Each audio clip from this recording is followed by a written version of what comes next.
Good morning, everyone. My name is Paul Greenberg. I'm a psychology faculty member at the University of Arizona Global Campus. Dr. Lisa Smith is our co-chair for this session. We are pleased to welcome you to this Care in Every Interaction, how academic advising uses the UAGC Service Model to ensure caring is the foundation of our student relationships, with Eric Piepenbrink, Jennifer Horan, James Hewitt, Kimberly Rose, and Bethany Dell. Sponsored by the College of Arts and Sciences and facilitated by the UAGC Department of Behavioral Sciences. We hope you enjoy the session. Some of you know our presenters, so please feel free to use the chat to join me in welcoming them. The chat is also a great place to post your questions, and we will address them as time permits near the end of the session. We begin with Eric. Thank you, Paul. Appreciate the introduction. We're very excited today to share with our audience how we utilize the UAGC service model in academic advising as a foundation of ensuring culture of care exists in every interaction with our students. You're going to hear from one of our directors, Jennifer, one of our managers, Bethany, but I'd like to say that the stars of the show, if you will, are going to be a couple of our great advisors, Jamie and Kim. So looking forward to sharing our thoughts, and again, please feel free to add anything in the Q&A if you'd like us to address a specific topic. We may or may not get to all of them, but we'll certainly keep track of them and can certainly follow up afterwards if we don't have time. So obviously the first question to ask would be, what is the service model at UAGC?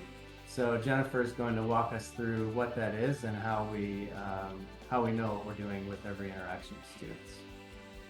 Yes, thank you. So I'm going to share my screen here to give you a visual of the service model. And the service model is really our foundation for every interaction that we have with students, no matter the modality, so whether it be written or verbal, so on the phone, in emails, text, live chat. And it was created and based upon appreciative advising, which is a style of advising that is nationally recognized. And really, it creates an environment based off of mutual respect and collaboration. So culture of care is an incredible thing, and it's great to be able to say that we're doing culture of care and talk about culture of care, but our job as student services is to make sure that students can feel that we care. And the service model is what allows us to do that in every single interaction. So on the bottom of my screen, you'll see that we have the appreciative advising steps, which are disarm, discover, dream, design, deliver, and don't settle. We took a lot of time studying appreciative advising and the pros and the cons of the multiple advising styles that are out there. So there's appreciative advising, prescriptive advising, intrusive advising. They're all valuable at different times. What we loved about appreciative advising was it was based off of collaboration. And we know that our students need someone to collaborate with them. They need someone in their corner. And our job is to create a sense of belonging for those students, and we do that using the service model. So at the top here, you're going to see what we took appreciative advising and transformed into a 4-step or phased process that is much easier for advisors to apply in every single interaction. And that's going to start with engagement. So engagement is kind of like the feeling you get when you enter someone's office. It's the welcoming feeling where it allows the student to really trust us, share with us, and know that we are here for them. Things that fall into engagement would be like your voice performance or your tone, showing compassion if a student shares some very personal information or struggles with you. And then that moves into discovery. So if you do a good job at engagement with a student, they'll start to trust you and know you truly are in it for them. You're here for them. And discovery is when our advisor starts to ask questions, all kinds of questions, just open-ended questions, closed questions, all those, to make sure that we're truly getting to the root of that student's issue or concern. So we need to learn about their needs, their motivations, their concerns at that time. And as you progress through discovery, you're going to figure out, hey, we have a ton of resources at UAGC that could possibly help this student. And that's where advisement comes into play. So based off of what we've learned in discovery, we're going to start matching that student with resources. It could be things like the Writing Center, tutoring, or even other departments, like setting up a referral for access and wellness. And to close it out is commitment. Commitment is us making sure the student knows as much as the student needs to put some effort in, we are putting effort in as well. So it's an agreement with the student of, here's what I'm going to do, and here's what you're going to do, student, and allows us to really collaborate and let the student know when you need us, we will show up, we will be here. And the last thing I want to talk about is the fact that each of these images, you'll notice, are not closed off. They flow into each other. Because to have a truly natural conversation that's based on personalizing it to that student, it has to dip into each of these at different times. You can't cross them off. They're not steps. So you're going to stay engaged throughout the entire interaction. You may start to ask questions and start to offer advisement, and then realize something else came up and I need to ask more questions. So you'll go back into discovery. So it's a cycle that we want to go through with students so that they know we're in it for them, but it truly leads us to creating great relationships with students and a better sense of belonging.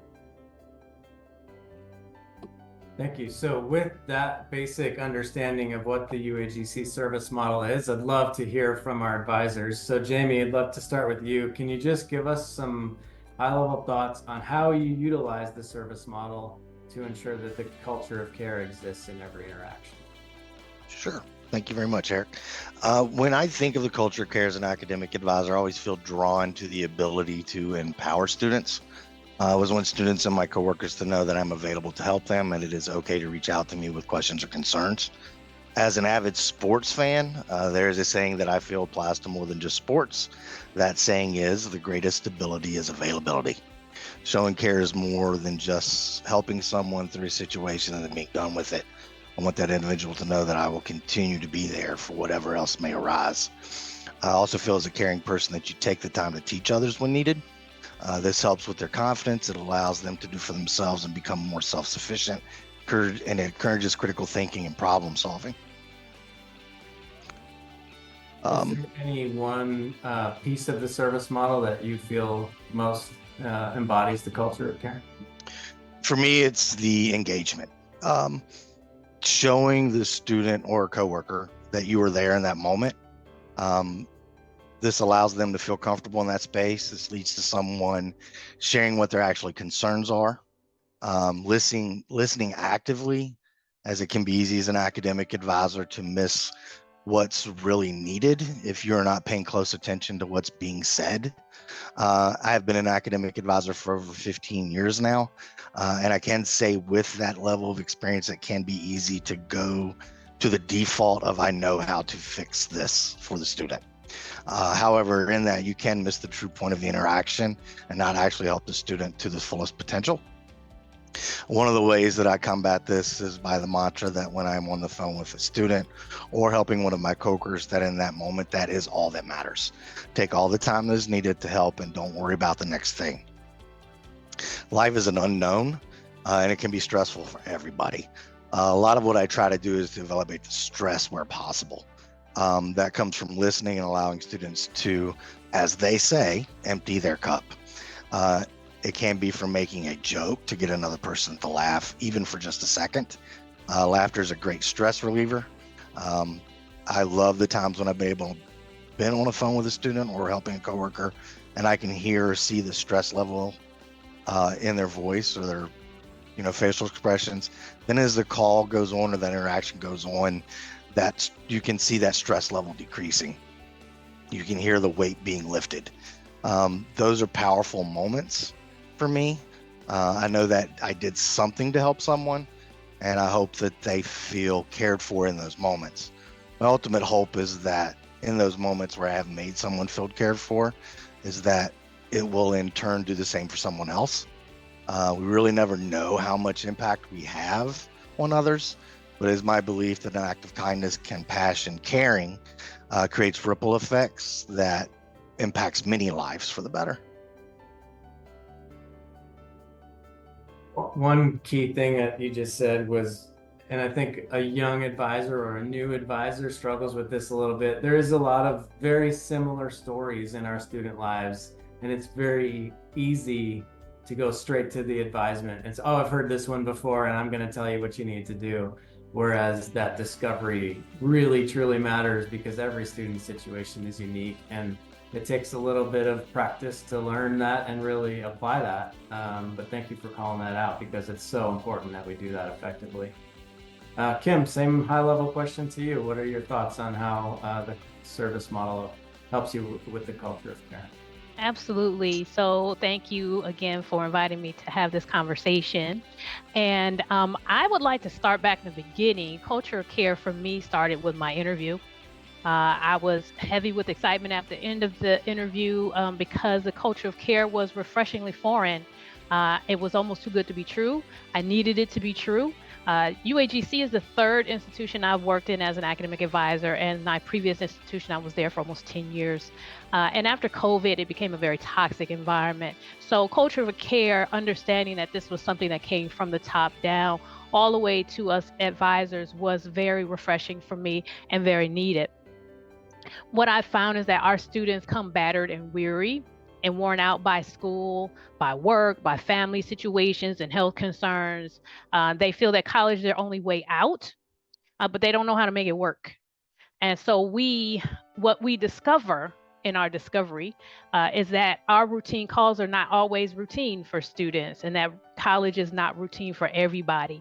For example, right before getting on here, I got a call from Mr. Taylor, who is in a incomplete for Gen 101. So it's his first class. He didn't make it through it in the 5 weeks, so he's had to have some extension, meaning there was already some problems. And then yesterday he was on the phone with his sister when she was in a fatal car accident.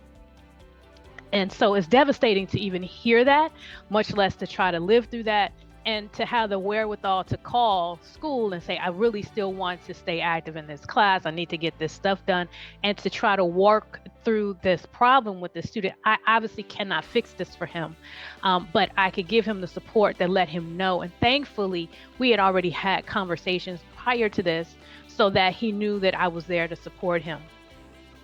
Other students, they excel from day one. They don't look back. They are self-motivated and technologically savvy. They've been to XYZ school and they already know their way around classrooms and portals and everything. But I found that even the comfortable need occasional comforting, because even if the student was a 100% student, he finished his class with an A, this is a problem for him. And we need to be there to support him and show him that we care. But for me, discovery, this part of the pillars, it begins early. I try to read our new students' introduction posts and biography pages before I call them, so that I have something to talk to them about that's not school related. In so doing, I've been able to talk to a student who was going to be a chef at the Super Bowl. I've talked to a woman who was from American Samoa living in Utah and how she found community. I also talked to a student from my alma mater who's an immigrant and now is running for state senate.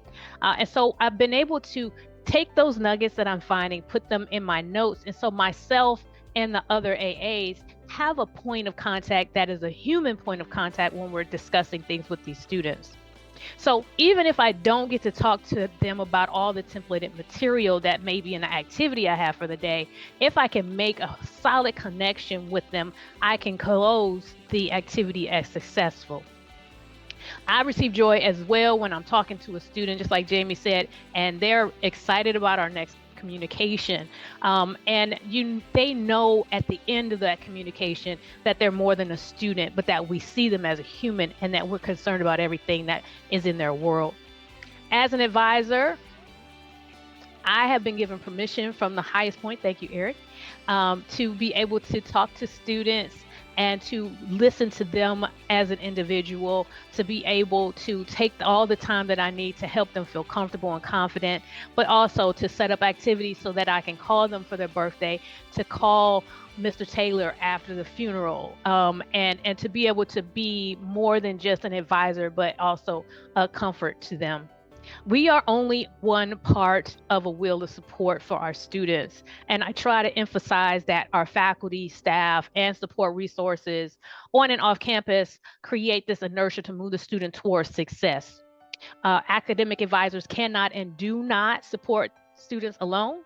So I try to empower them, just as Jamie said as well, to reach out to all the others as well, the instructors, the IT, access and wellness, financial aid, tutors. We all collaborate in this wheel of success. And then culture of care for me starts by discovering the human behind the student ID number, right? That's what it comes down to. And everything that they bring to the UAGC table. I'm privileged to be a component in the culture of care, and that we can create quality connections and so also support our students towards success. So thank you again. I'm glad you see it as permission to spend the necessary time with any given student, but I would actually call it an expectation of our Yeah. entire team. Like, that is who we are, and that is how we must operate as a team who supports students and cares about them. Bethany, shifting gears a little bit to the manager lens, how do you as a manager ensure that culture of care exists in every interaction? Yeah, thanks, Eric. That's a great question.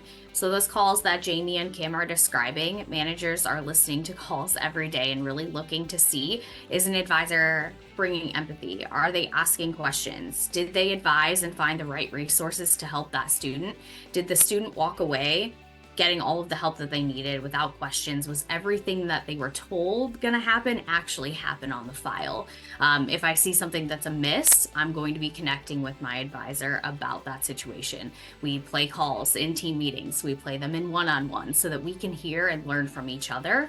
I give direct feedback and suggestions on how we could word this differently, how we could approach this next time, so that we're really embodying this culture of care, really bringing that service model into every interaction. Which brings us to emails as well. Advisors are applying this concept in their emails. So when we do activity audits every month, we're looking at email interactions to make sure that we're not just being robotic. We're not just giving a quick, here's what you're looking for, let's move on. We're asking questions, we're engaging in that email, and we're really bringing that into all interactions. We talk about it all the time, like I said, in team meetings. We also share our email chains there too, so we can get feedback and learn from one another. But culture of care and service model isn't just something for our students, it's something we're applying, internally too. So when it comes to coaching and meeting with my advisors, I'm really trying to bring this curious coaching concept. I ask questions. I try not to go in with any judgment, try to be engaging, really get to know my advisors and make sure that I'm doing what I can to support them by providing them with the right resources that they need and following up on anything that I say that I'm going to do. There's times that we hear from our students and they really need us. And we want to do what we can to be there for them, but we also want to be there for each other. So really just trying to make sure we're hitting it in every direction.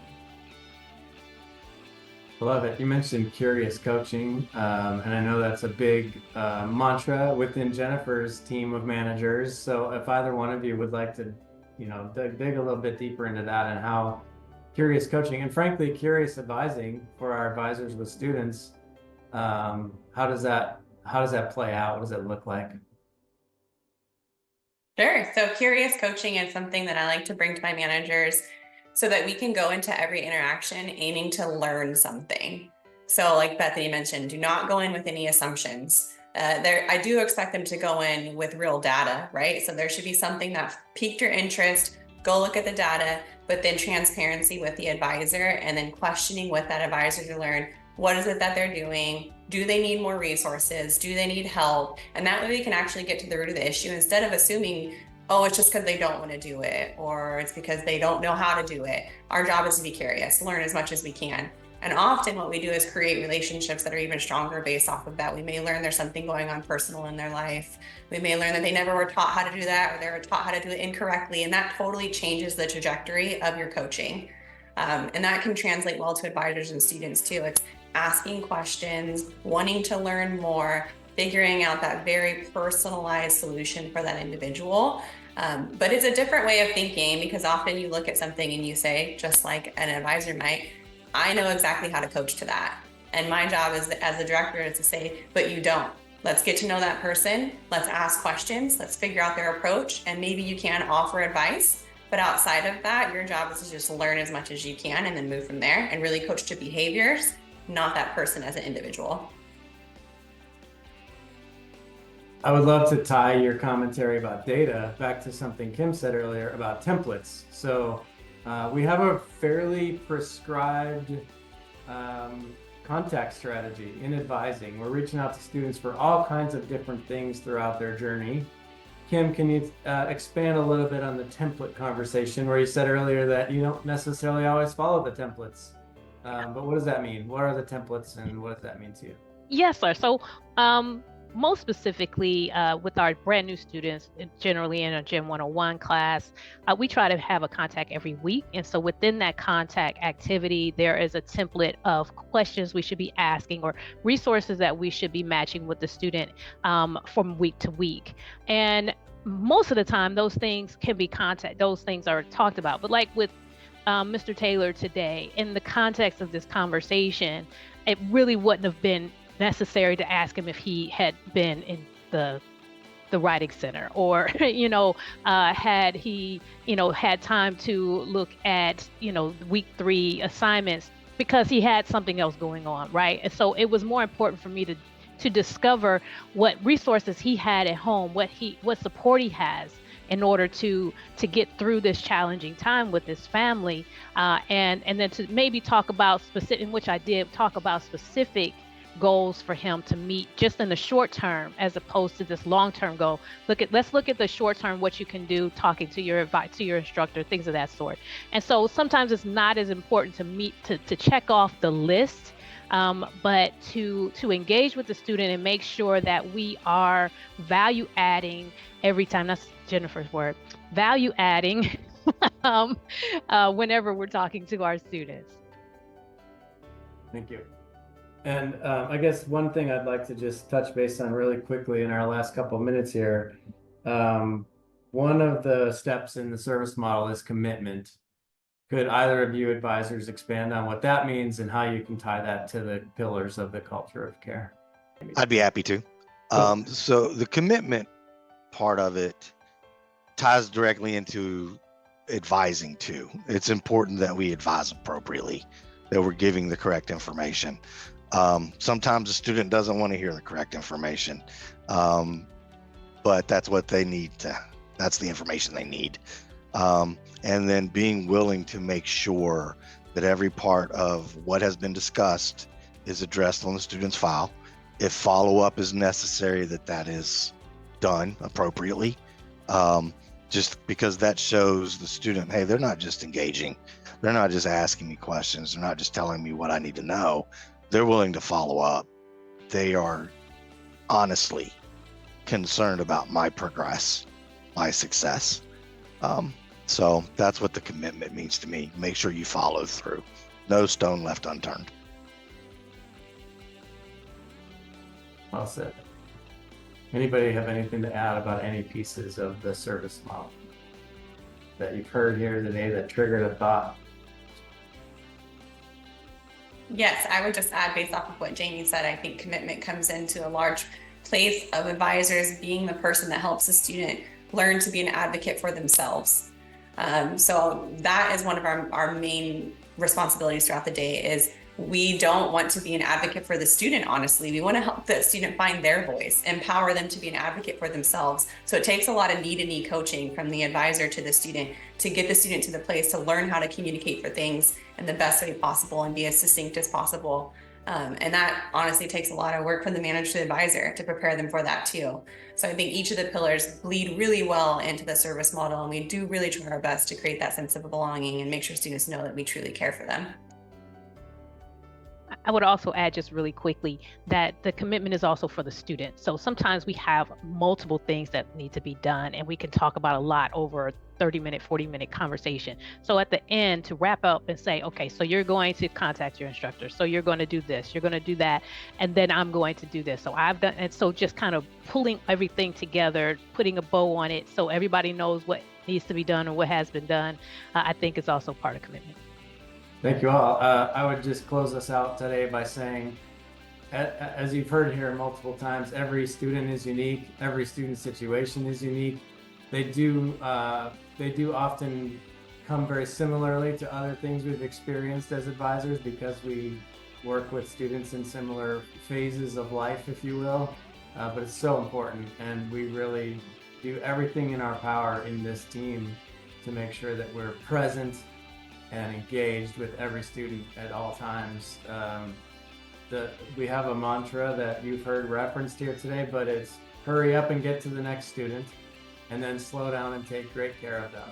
And I say that as often as I can in our team, and I believe that our advisors understand that the value of both of those must exist someone else is waiting for us to help them. So we need to hurry up and find them, but then they deserve our utmost attention and our best advising opportunities. So with that, thank you. I'll turn it back over to Paul. Fantastic. A big thank you to Eric, Jennifer, James, Kimberly, and Bethany for their time and insights. This concludes our Care in Every Interaction, how academic advising uses the UAGC service model to ensure caring is the foundation of our student relationship. Thank you to all of our viewers for joining us. We hope you found the conversation inspiring. On behalf of the Department of Behavioral Sciences and the University of Arizona Global Campus, thank you. Please have a great rest of your day. We have posted the next sessions in the chat for your benefit.